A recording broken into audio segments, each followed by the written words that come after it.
Hey guys, welcome to the first episode of FinsCast. Joined here with Jay Ramos, Eric Elizondo, and I'm Michael Sunby. We're going to start talking about the upcoming Miami Dolphins season, and let's just jump right into it with what we think about the final cuts. Jay?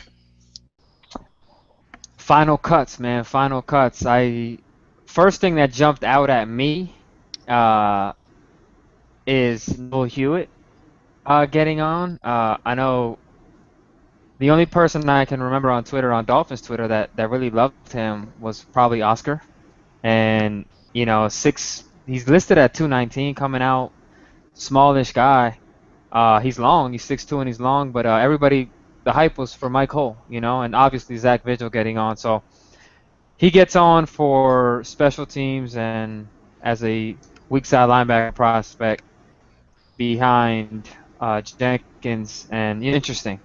That was probably the main interesting observation I had. I mean, nothing else surprised me like that. Even though they're a little unbalanced, but it wasn't surprising to keep good players like Matt Hazel and Jay Ajayi and things like that. But it was a little bit surprising that Hewitt, who didn't make eye-popping plays in the preseason, he had good coverage grades on PFF, but he didn't make any eye-popping plays. That was probably the main interesting thing to me on the final cut. Eric? Well, I think most of Dolphins Twitter, we were disappointed that Jordan Tripp got cut, and I think what hurt him was, he got hurt, came back for that last preseason game, and he just didn't look himself. He didn't look fast. He didn't look fluid. But that was still a surprise that they would give up, on a fifth-round pick from last year. So that was kind of surprising. Like you said, Oscar was a big fan of Hewitt. That's for sure. And then I wasn't too happy that they put Ajayi on the IR to return. I thought they could have used him when he came back healthy, whether that was 3 or 4 weeks. And so that was probably my biggest beef, really. And especially because I was pretty outspoken about getting Logan Thomas added to the 53, and that kind of bumped, Jay Diane. So that was pretty much about it. I don't think Logan will help us this year. Sure, we got him for free on a waiver claim, but that's a year away. We need Jay this year. Week 4, week 5. So Lamar goes down, we'll be in trouble. Do you guys really see Logan Thomas as a developmental guy? I do, and you guys got to remember the best. Bethel Thompson is in here too, so you guys got to remember that has on things. And the truth is, if Ryan Tannehill goes down, the Dolphins aren't going anywhere. So I would rather have a high upside backup and a once in a lifetime chance that he is half of Tom Brady, and if Ryan Tannehill goes down. No, I'm just saying, you try to catch lightning in a bottle, because an old vet like Matt Moore is not going to light the world on fire, and you're gonna go 7-11 or whatever the case. I'd rather lose out with a crappy young QB and find out that he sucks. Matt Moore's not very good, and I already know that we're not going to be better than average with him. So I'd rather, of course, I want to groom Logan Thomas, and he's more worth the investment than McLeod Bethel Thompson. Yeah, I can see that. But I'll tell you one player I was kind of shocked. I know he had a pretty awful preseason, but I thought cutting Cedric Thompson was a little bit dangerous. I don't know, exposing him to waivers. He was a 5th-round pick? Yeah, I mean, they had 4 5th-rounders. He was the last one. I don't know. I just felt it was a little bit dangerous. I still think he has some potential. Yeah, they have him on the practice squad. I mean, they got lucky. Kovacs. They got Jordan Kovacs on the squad, so we'll see how that goes. And it was a little surprising to let Cedric go since Delmas went out for the year too. But I think they're just really happy with Akins and Michael Thomas, just to fit along right there. And like you said, Kovacs can play special teams, so I wasn't too surprised. Sometimes 5th-rounders, if they don't flash early, they'll put them on the waivers. No, other teams aren't familiar with them. They didn't really play much, so add him back on, and we still get to see what he can do for us in the future. Yeah, but does the defensive back depth concern you guys? It kind of concerns me. That's it's not. I don't know. You know what? What concerns me is Brent Grimes, not the depth. Like, if Brent Grimes is fine, then everything else is fine. Everybody else is perfectly in their role. It's a 2, 3, 4 slot, 5. But if Brent Grimes continues to decline, like he had a question years old, then it's not really the depth because one corner anyway. So I think it's anybody who, like, if the Jets lose to Darrelle Revis, you got to question their depth, right? I mean, it's about, is the number one corner good and stay good like he's expected. I think I'm more worried about Brent Grimes than I am about Bryce. I know Bryce McCain is a good slot. I know Zach Bowman has number 3 outside corner. I mean, I'm not necessarily worried about that if Grimes is fine. Well, I'll say this: the Dolphins, before the season began, were concerned because they added, like you said, Bowman. They drafted Lippett. They got McCain, and it's not really Will Davis and Jamar Taylor's fault, but they just haven't been healthy. A torn ACL, Jamar Taylor's always hurt. A lot of people on Dolphins Twitter are big on Jamar. I'm probably the one that's not the biggest. I saw him play a few games. I only live 3 or 4 hours away from Boise State, so I think they'll be okay, but they just really need to stay healthy. And with Grimes, I think I heard, I don't know where from, but they say that he might have been playing hurt late in the year last year. Because it sure looked like it, because he was really bad in that Vikings game. He really got picked apart. It was Jennings, right? He was covering Greg Jennings, right? Yeah, Jennings burned him a few times. Yeah, I remember that game. But I think the major, of course, it's for like all teams, but like they need to stay healthy, especially that defensive back group.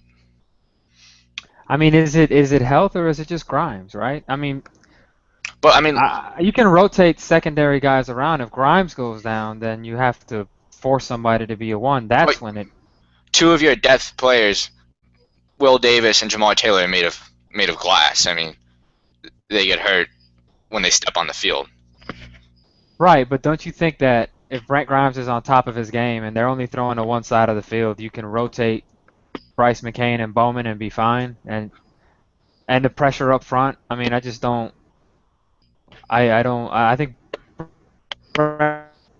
Grimes is really. I mean, everybody who pays $10 million to a corner needs the other inexpensive, cheap corners to be okay in their roles. And if the number 1 goes down, then they have to move up and things look bad. Yeah, that's a good point on Grimes, because this team's already shown that they can be okay without Taylor and Will Davis. Yeah, they were fine with Cortland Finnegan. They were fine with Cortland Finnegan for a while. And Cortland Finnegan's not good. Yeah, but I didn't think Cortland Finnegan didn't play too bad like the first half of the season last year. He wasn't graded well. But to the eye, he was okay. Yeah. So speaking of health, obviously one of the most important players on the Dolphins, Brandon Albert, a certain Miami beat reporter said he probably wouldn't be healthy until like week 3, but he's playing week 1. Do you think it's smart in the first place? I remember me and Jay were discussing time that Jay sent me an article, and it's 15 months for ACLs is like the best. You were saying? Well, one particular study said ideal. There's some evidence that re-tearing is a little more likely. In that case, scientific evidence of it. But then again, that was one doctor, one report. I don't know if this ever has any 100% answers. I don't know. Do you guys feel 100% confident with Brandon Albert playing Sunday? Absolutely not. Why? I don't think Brandon Albert was. I don't think he was a good investment, to be honest with you. I think he's missed one of the last 3 seasons, if you look at it that way, and that was a freak injury. But You can't. It's not just about his leg, man. I just don't. I'm hoping they get 13 or 14 good games out of him, and this team can contend. He's a great player. He's a He was great talent. he was excellent before he went down, though. Yeah, I Yeah, think but that. I think Albert last year when he played was playing his best football that he's ever played at left tackle, and I thought he was the MVP last year because as soon as he got hurt, it was the sacks came, the hits came more than they needed to. Do I think he needs to, if he's ready to go? I think you run him out there. I mean, he's only going to get play with game snaps at this point. If he's practicing all week, and then let's see him go game one. I think. Yeah, I mean, and other health problem, Devontae Parker. You think he's throw him out there, or are they gonna ease him back in week to week? What do you think's a smarter approach?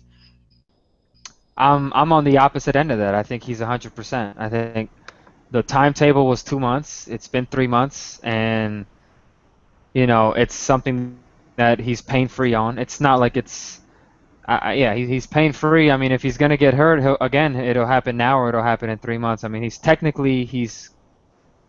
fixed. Technically, his bone is fixed and healed. So, he's the next Julio Jones. Julio had the same injury wise, but as far as health wise, Julio had the same injury and came back, and he's still rolling. So.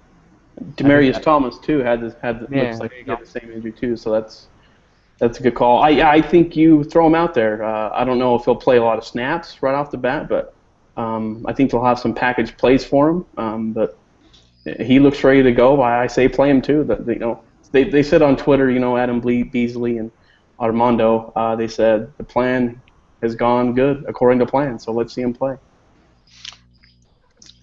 I mean, yeah, but I feel like if they take an easier approach and try to ease him in within a few weeks, since they have a good depth out there at wide receiver, I don't think it would be an awful idea. But I agree they should let him play, but I also wouldn't disagree with easing him back in.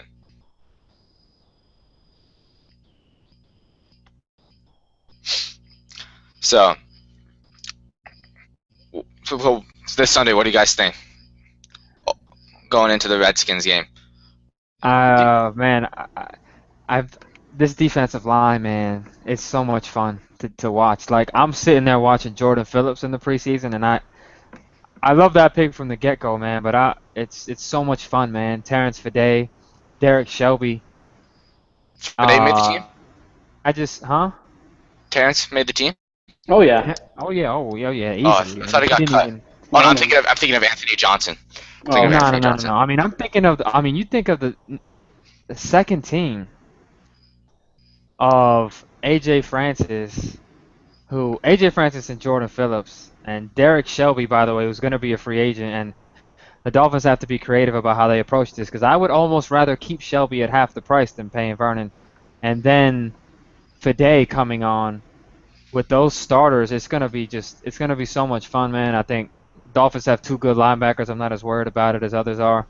And that's, I think they're just going to eat Washington. I just cannot imagine. You got to keep in mind, too, Washington is starting Morgan Moses at right tackle and a rookie at right guard. Mm-hmm. And, Cam Wake line up on that side. And you can't if you double team Sue, Wake is alone with Morgan Moses. And if you double team Wake, Sue has a gap to himself. It's just going to it's ridiculous. That's probably what I just cannot imagine Washington manufacturing offense. I can't. But I think Washington has a pretty decent defensive line for themselves too.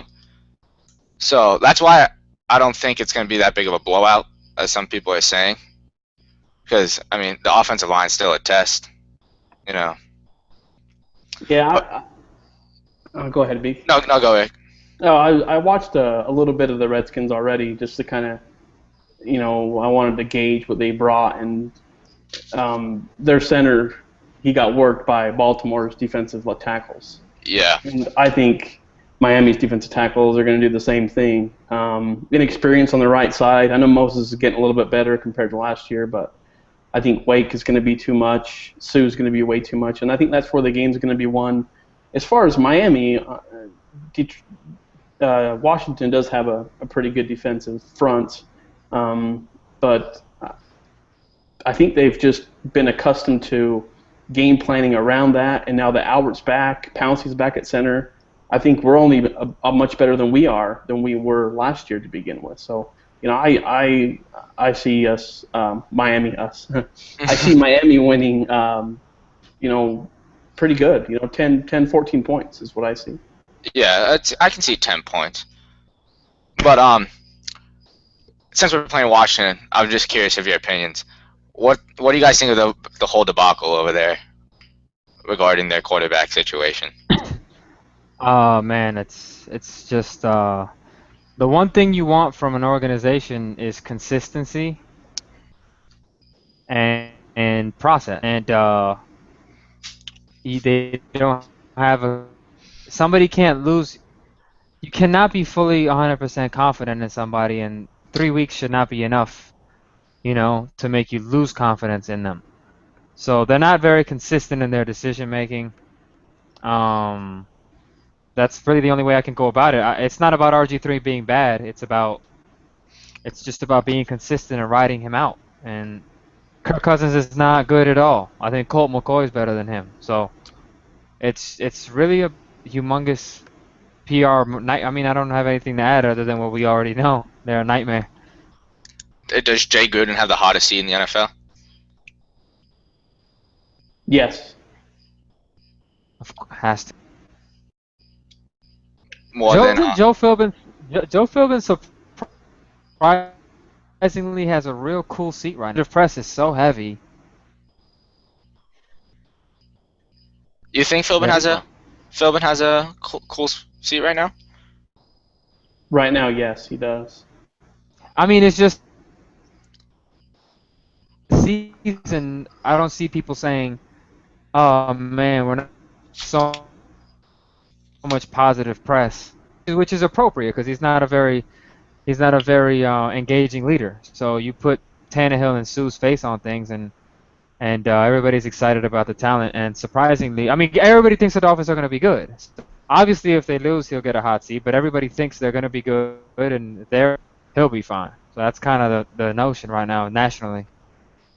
And I had a quick note on the Redskins real quick, and if I had to go back in time, I would have loved to have been in that interview room when Jay Gruden got hired, because he had to sell him that, hey, you're going to work with RG3, you can make it work, right?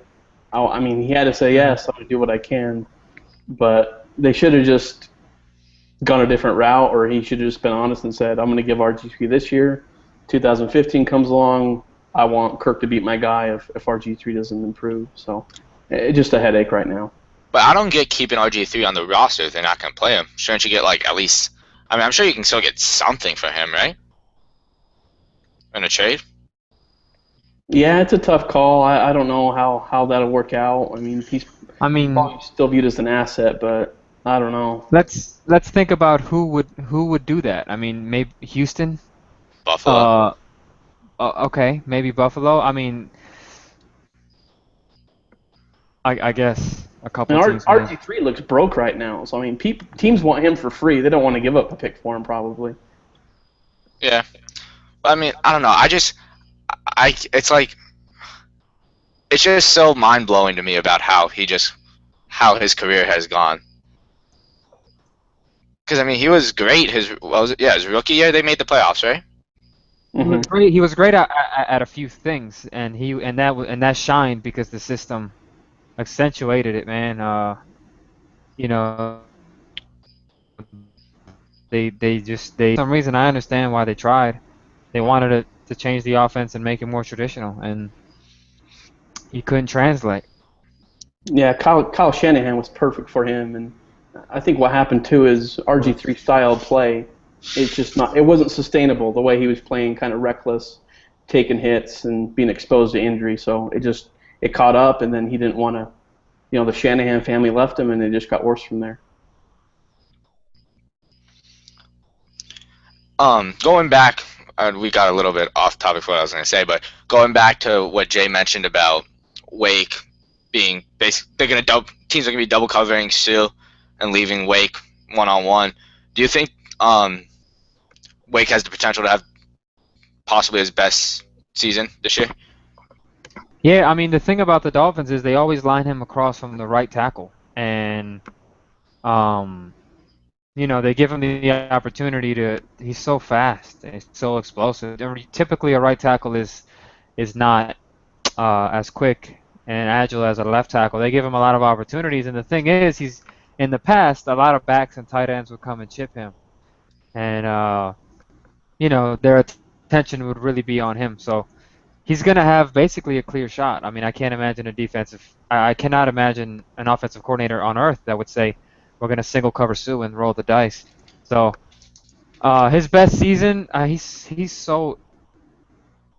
They're going to measure it by sacks, but it's tough. He's already one of the 10 best pass rushers to ever play the game statistically per game. I mean, his production is off the charts. I mean, as far as PFF goes, production is off the charts.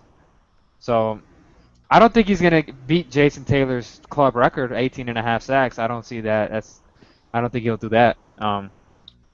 But he's going to be fantastic, man. He's rare. He's 33, 34, and he's still so amazing. He doesn't age. It's incredible, man. We're lucky to have him. Yeah. And a good Jeff Ireland find. That's a conversation for another day. Yeah. Maybe. So, Eric, what do you think about Wake potentially having the best year of his career? I think he's just going to be himself. Maybe he gets a few more sacks. I think maybe the other people are going to benefit more from him. Vernon, he had a low sack year last year. Maybe he picks up some sacks from the pressures that Sue and Wake bring. But I don't worry about Wake, to be honest with you. He's just going to come in and do his job. And I mean, when you look at his PFF grade from last year, it's almost like, whoa, like, damn, he had a great year. I think it was like plus 28 or 30, low 30s, high 20s. So I think we take him for granted of how reliable and really how good he is, actually. Yeah. I think, the end of the season is what made people kind of say, well, if the defensive line, because the Dolphins did stop as a group putting as much pressure as they did early in the season. For whatever reason, they stopped putting as much pressure on the quarterback. And people are, I don't know what Eric or you or Mike, what you think, but the theory is, they got. It's too general. It's too much of a generality for me as to why, and maybe we have to bring somebody who can do us schematically what they did differently. But I think as the year faded, as a team, they stopped putting as much pressure on other people. So I don't know. I think we have to look into that with Wake too. I don't have the numbers in front of me, but I think maybe those last 4 or 5 games, the pressure waned a little bit with him. So that's probably the only thing I can think of as far as being critical. Another thing is, correct me if I'm wrong, he's not like the best or really too great at run stopping, right? He's good enough, is the way I like to put it. People want him to be really good at pass rushing and stopping the run, but he was good enough last year. That's I think a lot of the times why they struggled last year is because they couldn't get any pressure anywhere else. I think they depended too much on Wake to create something, and Vernon didn't have that good of a year rushing the passer late in the year. We didn't get much interior pressure late in the year. Mitchell fell off. Randy Starks aged real quick. So, I think that him against the run kind of gets overplayed a little bit, in my opinion. Yeah, I even saw some conversation about that today on Twitter, so I wanted to bring it up a little. So, it's going away from it. What do you guys think about just the overall outlook of the team? Like, is this the best roster since what was that year?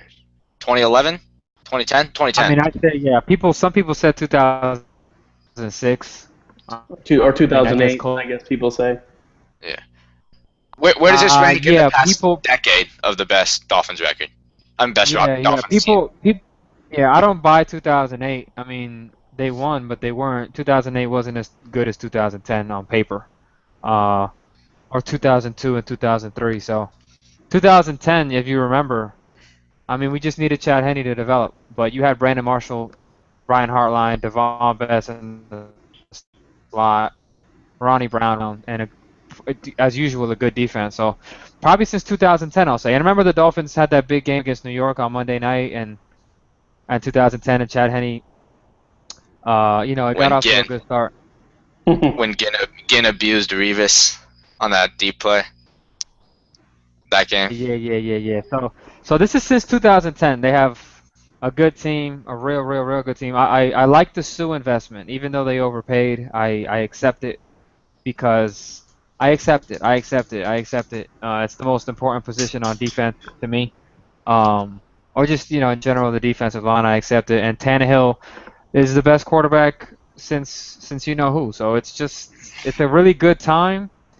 And I think Dennis Hickey has been a little fortunate so far. I think history shows us that teams usually over a long period of time don't disassociate themselves from other teams as far as draft results. I think things are going to regress, and he have a couple of busts like everybody else. But right now, oh my God, it's almost silly how it is.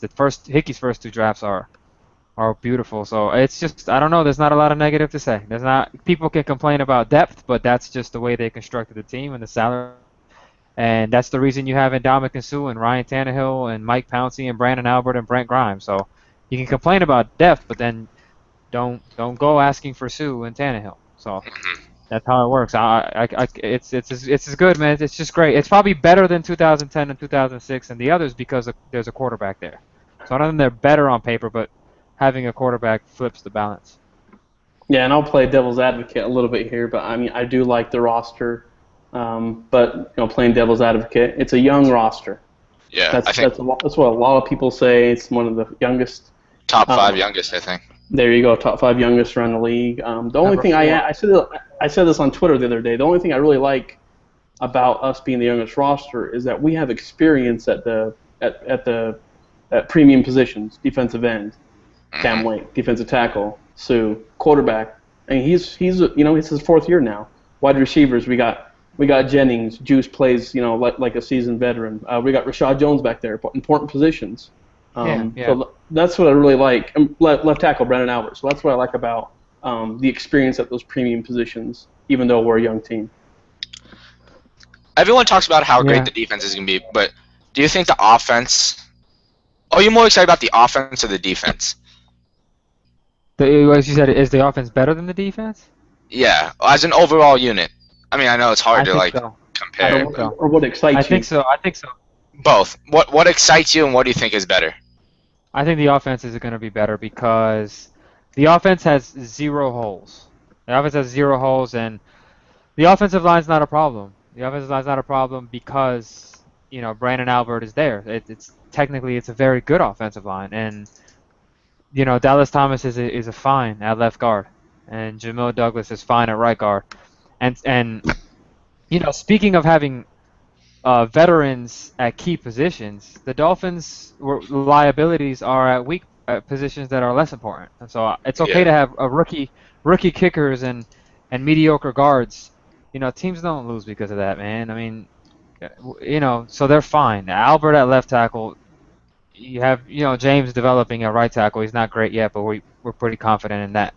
And Pouncey inside, and Jamil looks good. So if we can get past the offensive line narrative, we're so haunted by that we're just talking about it. But when Brandon Albert was in there, they were fantastic as a unit. So there's not a weakness. I don't see a weakness. They can play the intermediate area of the field. They have red zone targets they can go to. They can run the football. They can play 2 tight end sets. They have a fantastic slot receiver. They have on the outside, great speed, size on the outside, and they have a very good quarterback. And they have a franchise left tackle if healthy. And they have a pretty bright offensive coordinator. So the defense, I think, is going to be very good, but I could point out holes if I try. The offense, I just can't. I can't find a hole.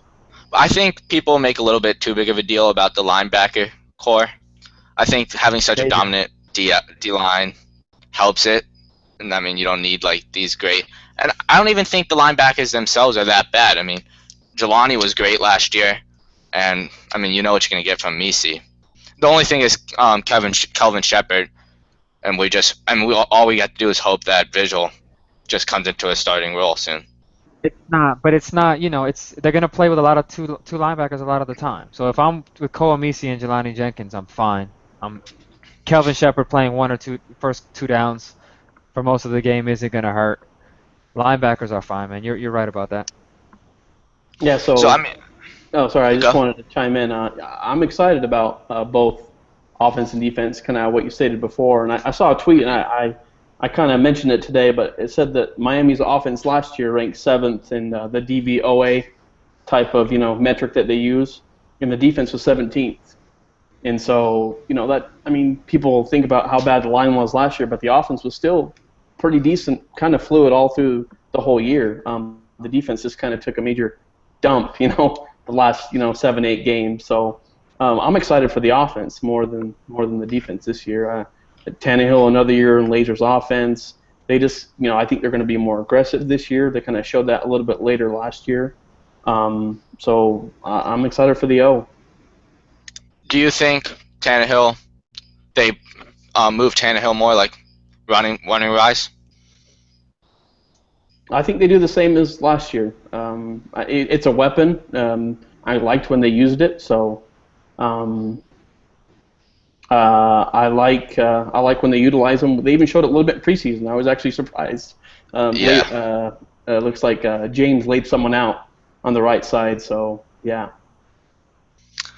I know. I think it was you that actually tweeted today. You were talking about the highest and lowest player you're on. Oh, yep, I did. Yeah. Uh-huh.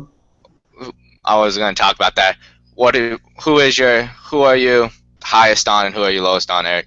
I think I'm higher than most, is what the question was. Who you're higher on than most? And I put Derek Shelby. Even last year or the year before, he always flashed. And he'll play defensive end. He'll come in and rush the quarterback at the 3 technique on passing downs and nickel. And then Jelani Jenkins, I think I'm higher on him than most. I think he showed up last year. No one saw it coming, and it was good to see. And then I'm trying to think of the other ones that I had. I can't think right now, but those are the two that I was really bigger on than most. How about you, Jay? I'm bigger on than most and Dominic Sue. No, I'm kidding. Let me see. I didn't think about that one. You guys got me on the spot, man. I guess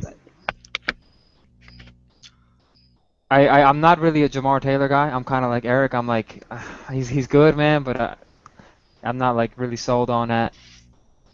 Well, for me, I agree with Eric. Jelani is my favorite, but that has to do with my Gator bias. But I found out the other player that I was higher than most on, and Jordan Phillips. I know Oscar's not too big of a fan of his, but I know that Jeff Hyde on Twitter, he likes Jordan Phillips a lot too. And I like Jordan. Jordan Phillips. You're just gonna have to accept that. Like, yeah, Jay loves Jordan Phillips. Sometimes I want to not like him but I'm like, when I see him, I just see him. He's huge and he's just fun to watch. He was their second round pick this year, right? Yeah. Yeah, I think that's why I think most people didn't. I don't know. I remember seeing at the time a lot of people disagreeing with the pick. Maybe they just keep their bias with them. Best player available, man. Get off your chest, Jay. Best player available, and it's a more crucial position than a linebacker. When you can get by with 2 linebackers and the nickel, and you have good safeties. Freak, man. He's a freak, and I think in less than 3 years, he might be the team's best defensive lineman. In less than 3 years, he might be the team's best. So, honestly, I think he might be better than Devontae Parker. That's how high I think this guy is out. Because I'm high on Parker. I'm way That's high a bold statement. I'm high on both of them. But the ceiling, like, Devontae's awesome, man. I'm excited. That was a great pick. But the ceiling on Jordan is man. I actually have never been as happy about a second round pick in my life. Yeah, second rounds haven't been nice to us lately. I keep saying us, but they haven't been nice to the Dolphins lately. That Jonathan Martin guy was pretty good, though. Yeah. See, and Jamar was a second round pick too, you know. So I mean, Sean Smith was okay. he blossomed more when he left. Sean Smith. Yeah. So Yeah. going back, Yeah. who are you guys lowest on, Eric? I've said it before already. It's Jamar Taylor. Pouncey. Oh, Jamar Taylor. You said on Twitter too, Pouncey though. I did put Pouncey on that too. I just think Pouncey gets a lot of love, and I think because he's from that, he's from where Miami. He played school at Florida. So I just think that he's good. I don't think he's top 5 center good. He's probably top 10 or 12 for me. So so him and Jamar really. Everyone loves Jamar. I've seen him maybe make a few good tackles, but I haven't seen him ever intercept the ball, even in a game. He's kind of one that I'm not high on that other people are.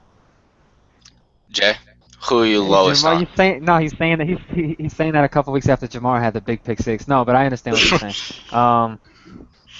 What's it called? And as far as Pouncey, I can buy that, but I think the thing is he does have the top 5 talent. I think so. I think that's why I'm suppose he's still in his mid-20s. I'm by far the lowest on Kelvin Shepherd. I think he's not. He's a 2-down linebacker at best, who has been cut twice by teams that needed linebackers.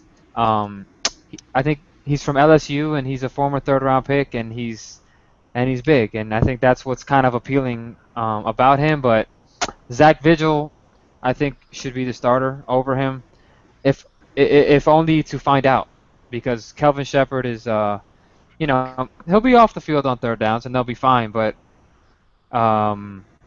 he's not a difference maker in any way. He's a stopgap, and if I had to pick, at least Jamar Taylor, you have some upside and hope. Kelvin Shepherd is just taking up space at this point. I'll tell you the lowest, and I can bring in my kicking hot take on here too. I think Andrew Franks is who I'm lowest on. I think it was a bad decision. It was a bad decision. I don't think he wasn't good in college. Like he went, I don't even know what school he went to, but I know it was D3. He wasn't good. He was 37 for 56 in college, which is 66%. I can see him. Like, I know there was one point where they wanted to keep 2 kickers and keep Franks on the practice squad. I'd be okay with that, but I don't think there's any proof that he was better than Sturgis, and that's not that hard to be. I think that's fair, man. I think it's fair, but one thing that you do have proof of is that he has by far better on kickoffs. Yeah, he's better on kickoffs. I'll give you that. Most of his. I remember reading that most of his kicks in college did go for touchbacks. And Sturgis was one of the worst last year. I think bottom 5 easily in kickoffs. I'm not feeling like they should have kept Sturgis, but maybe like they just shouldn't have kept. I wanted Connor Barth. I wanted them to bring in Connor Barth, but they believe in this kid, man. They like him a lot. At this point, I'm just gonna trust Darren Rizzi, and if they really think, I can't imagine them risking it if he was bad. If he was that bad, but I don't know. But it's fair. It's a fair point. It's fair to be skeptical of a D3 kicker who, it's fair to be skeptical. Who couldn't make field goals? Yeah. Right. With the punter, I don't really have a problem with cutting fields. Saved money. Punter's a really easy position to replace. So. He's balled out, so you got to be happy about that. And that, I don't know, the 3rd or 4th preseason game, I don't know which one it was, but he was crazy good. He had that one where it was a bad snap and the punt went like 20 yards, but the funny thing, put that on him. The thing about punting and kicking and being rookies is it doesn't matter because there's no projection. Like it's not like you draft somebody out of college who's 220 pounds and he needs to bulk up or he needs to learn technique or he needs to. Like Matt Darr is gonna punt the way he punts, and he's just a punter, and nothing really changes. Whether he's punting outside on the street or if he's punting in the stadium, he doesn't have to. He's not playing against anybody. There's no projection or there's no competition there. So I don't think there's anything to the rookie thing. I think if you're just good, you're just good. Yeah, I mean, I don't know because, like, going back to what I was saying, hopefully it proves me wrong, but hopefully Franks is like the opposite of Caleb Sturgis, because Sturgis was one of the best kickers in college. I mean, they risked a 5th-round pick on him, and then he turned out to be pretty awful. So I mean, maybe Franks proves me wrong and just turns out to be pretty good. But Nick Novak was available. I would have taken a little flyer on him. But I think he came available after they made the cut.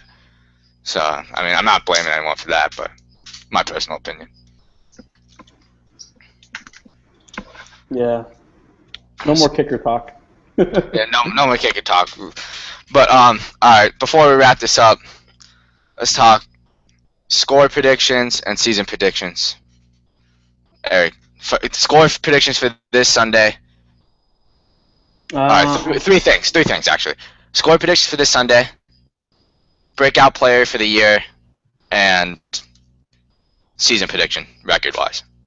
All right, so this week I see a 13-27 win by Miami. I think the Redskins only sniff the end zone one time and get a couple field goals. I think our defense might even score a touchdown, to believe it or not. Yeah. I'll agree. Breakout player. I am going to say. I'm going to go Walt Aikens. That's what I was going to say. Kind of like maybe a Jelani issue last year, and Ellerby and Willard got dinged up. He came in and he flourished and didn't look back. So I go Walt Aikens. A safety's kind of going to fit in real nice. Would you have an offensive breakout player too? Offensive breakout player. I'm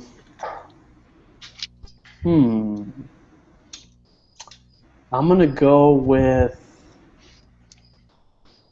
I think Lamar's going to be that much better this year. So I mean, I see about 2 or 3 more carries a game. That's just going to be more yards. I see him, getting maybe 1,250, 1,300 yards this year with more touchdowns. He's going to catch a lot of footballs this year too because his hands have improved. So I see 50 catches from him too as well, believe it or not. He had 38 catches last year. I think 50 is easily attainable. Season record, I tweeted this before. I said my gut says 9-7, but my heart says 10-6. And I'll just leave it at that. Jay? Sunday prediction, offense and defensive breakout player, season prediction. Is Jay still with us?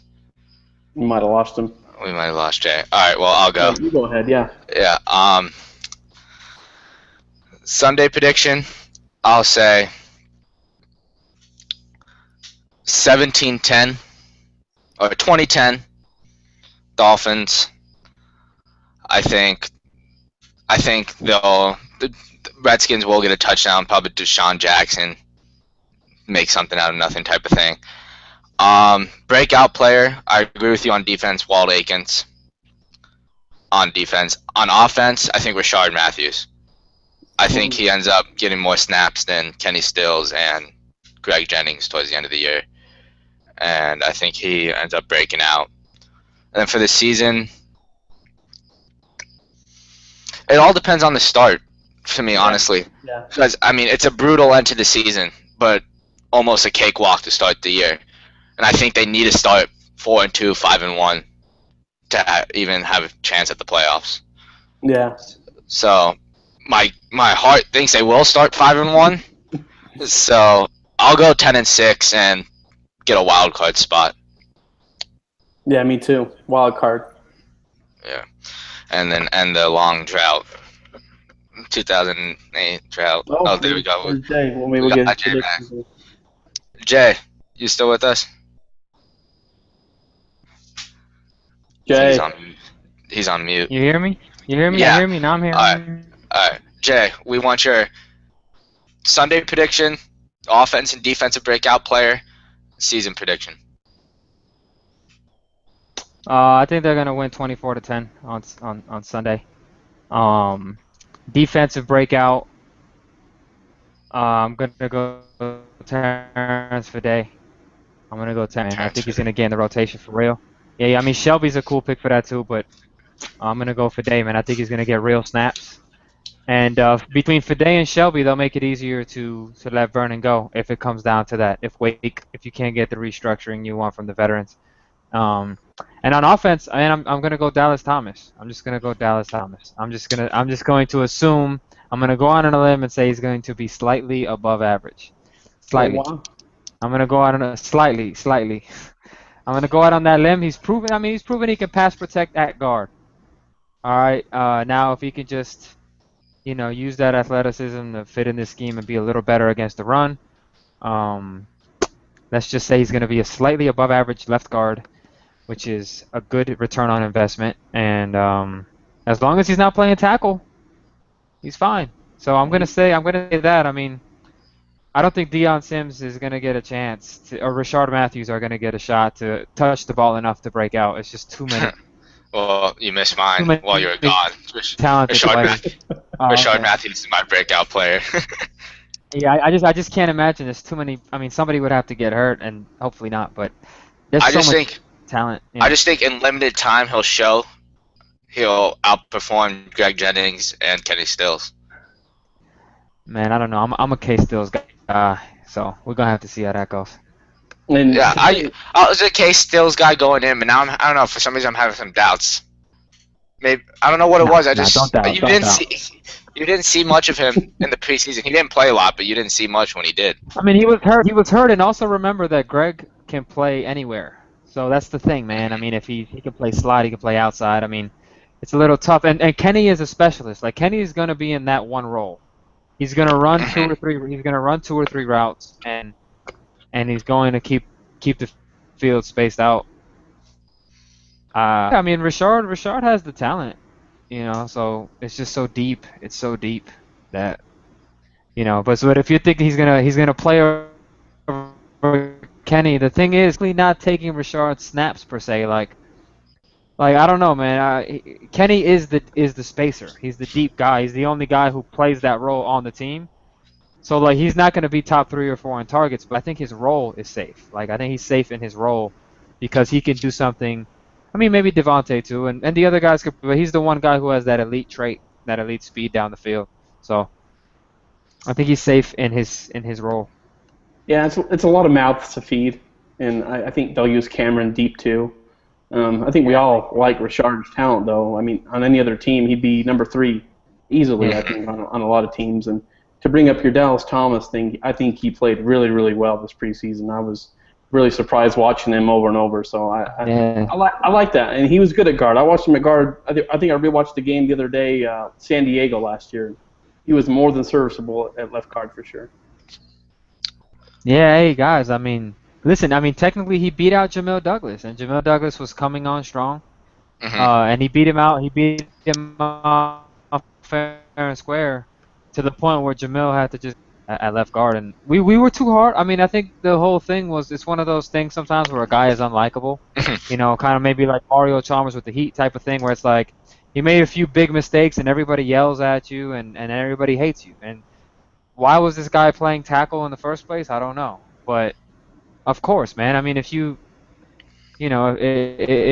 put Matt Darr at running back, you're gonna hate him. So just don't put him at tackle, and he's fine. He's fine. Matt Darr running back would be interesting, actually. He's actually athletic. He actually was big, and he actually played linebacker in high school. Wasn't Dan Carpenter a wide receiver in high school? Nah, Matt Darr is an athlete. Don't get it. One more thing I had. What do you guys think the floor and the ceiling is for this team? The ceiling, I think, is 11-5, and I think the floor is 8-8. That means I'm pretty damn confident in this team. So that's a high floor, man. That's 8 is a high floor. 8-8 is a real high floor. I think the ceiling is being one of the top 5 teams in the league. So that can be 13-3 or 11-5, but at the End of the day, I don't. they're a conference contender. I don't know. Ceiling that conference contender. that end of the schedule is just so brutal that I can't see more than 11-5 at top. Like, yeah, so my ceiling's 11-5, and then my floor is probably like 7-9. Because, all right, to end the season, after they play Buffalo, that's what, week. They play Buffalo week 8 or week 9 because they had to bye, and 10 on, it's Philly, Dallas, Jets again, Baltimore, New York, Giants, Chargers, Colts, Patriots to end the year. I mean, there's potentially 5 losses right there. So, I don't know. Like I said earlier, the strong start. You know this is a playoff. The playoffs are going to be determined by how they start the first 6 weeks. They have to go 5-1, 4-2 for them to even have a shot at the playoffs, in my opinion. I also think they have to win on the road too. 4-2 at worst. I mean, 4 is the worst case. I mean, I think they go 5-1. But keep in mind, they can beat a good team too. I mean, they play to the wire with Denver and Green Bay, and you know, so people are gonna overreact if they lose to like Jacksonville or something. And it's just like sometimes you just lose a game, and it doesn't matter. Just the same way that you can go, and they really had Green Bay, Detroit, and Denver, you know, on their heels. So the Dolphins will they'll lose a game they're supposed to win, and they'll win a game they're supposed to lose, and it'll even out in the end. Hopefully, because last year it didn't. Can you guys see 6-0 to start the season? It's mathematically so unlikely that I would never pick anybody to do that. I never look that far into the season, to be honest with you. I just look at one game. One game at a time. People always look who they play late in the year. I mean, those teams could change. Injuries happen. Maybe they're not as strong as they were last year. Yeah. But the games I'm really, it will tell me a lot about this team is if they go and win at Buffalo and at New England. Because under Philbin, they haven't won a game at Buffalo or at New England. So it's got to happen now. I mean, it's time. What I've been saying is, I mean, I know we were saying like not to look too deep, but I think they must have to be like, for me to feel 100% confident, they have to have a playoff spot secured by week 15, which hardly doesn't happen. But I mean, at least be in like the best position to have a playoff spot by week 15, because the Colts and the Patriots to end the season with the playoffs on the line is gonna be brutal. That's when Tannehill's gonna that's when and that's what it's about. Yeah. All right. Do you guys have any final touches before we end this thing? Jeff Ireland is underrated. You couldn't wait. You had to get that off your chest on the first show. Yeah. No, I got nothing. Thanks for having me on, guys. Whenever you guys want to have me on again, just let me know. For sure. All right. Thanks, guys, watching this. Appreciate you, man. Appreciate you. Yeah. No problem. Thanks, Eric, for coming on. We'll be here every Wednesday at 10 o'clock. All right. Peace, guys. Good night.